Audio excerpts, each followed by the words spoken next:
এই যে বঙ্গবন্ধুকে আওয়ামী লীগ বিতর্কিত করেছে, কিন্তু তিনি জাতির জনক বা পিতা যেটি বলি সেটা স্বীকৃতি অনেকে দিয়েছে বা কে দিয়েছে? মানে বাংলাদেশেই দিয়েছে। বাংলাদেশে কে দিয়েছে? বলা হচ্ছে যে আওয়ামী লীগ দিয়েছে। আপনারা মনে করেন কিনা? আওয়ামী লীগ দল হিসেবে ফ্যাসিস্ট ভাবে সে ক্ষমতায় ছিল, মানুষের ভোটাধিকার হরণ করে, গুম খুন করে, গণহত্যা করে তারা ক্ষমতায় ছিল। তো তারা কাকে জাতির পিতা বললো, তারা কোন দিবসকে কোন জাতীয় দিবস ঘোষণা করলো, সেটা তো এই নতুন বাংলাদেশে সেটা তো ধারাবাহিকতা থাকবে না। আমরা তো বলেছি বাংলাদেশকে আমরা নতুন ভাবে গঠন করতে চাচ্ছি, ফলত আমাদের ইতিহাসের প্রতি তো আমাদের নতুন দৃষ্টিভঙ্গি আসলে আনতে হবে।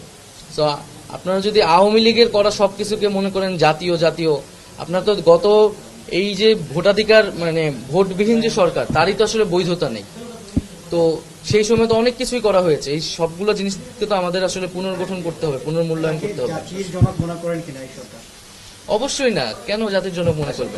প্রত্যেকটা দেশের তো একটা জাতির পিতা থাকে, ঠিক না? না না, প্রত্যেকটা দেশে যে আমেরিকার জাতির পিতা দেখেন, পাকিস্তান দেখেন, বিভিন্ন দেশের দেখেন, সেই জাতির পিতা থাকে। তাহলে আমাদের দেশের কোনো জাতির পিতা থাকবে না?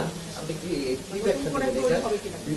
আমাদের এই ভূখণ্ডের লড়াইয়ের ইতিহাসে কেবল একজন না, বহু মানুষের এরকম কিন্তু কন্ট্রিবিউশন রয়েছে, এবং সেটা শুধু আমাদের ইতিহাস কিন্তু শুধু 52 থেকে শুরু হয়ে যায় নাই। আমাদের ইতিহাসের দীর্ঘ লড়াই আছে, ব্রিটিশ বিরোধী লড়াই আছে, আমাদের এখানে 47-এর লড়াই আছে এই ভূখণ্ডের মানুষের, 71-এর লড়াই আছে, 90 আছে, 24 আছে।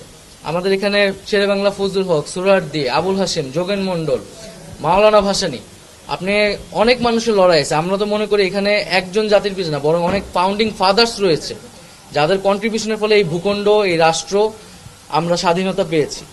ফলে আমরা এটাকে একটা দলে, একটা ব্যক্তিতে সীমাবদ্ধ করতে চাই না।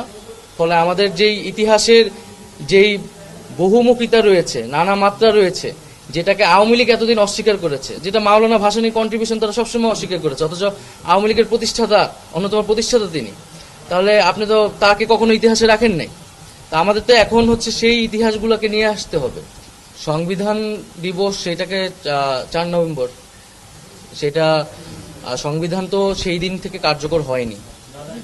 সংবিধান যেদিন থেকে কার্যকর হয়েছে সেইটাকেই গুরুত্বপূর্ণ মনে হয়েছে, এই জন্য 4 নভেম্বরটাকে দিবস হিসেবে আলাদা গুরুত্ব দেওয়ার মনে হচ্ছে যে আলাদা গুরুত্ব দেওয়ার দরকার নেই, এই জন্য জাতীয় দিবস রাখা হচ্ছে না।